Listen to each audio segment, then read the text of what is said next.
Are you having problems on the Haze travel application, like the app is not working or constantly crashing? Well, if you are facing certain problems, there are some tricks or things that you can try which might make your app run again.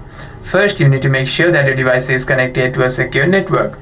Swipe down on the control center and make sure your Wi-Fi or cellular data is turned on and is connected to a network that is actually working.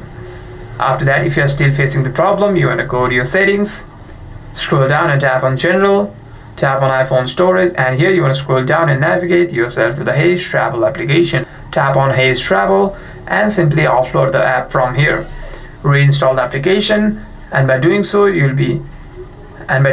shouldn't be facing any problems the next time you open the app. However, if this doesn't solve your problem, you want to simply restart the device once and open the app again. Hope this video was helpful, and if you have any further questions, make sure to leave a comment down below.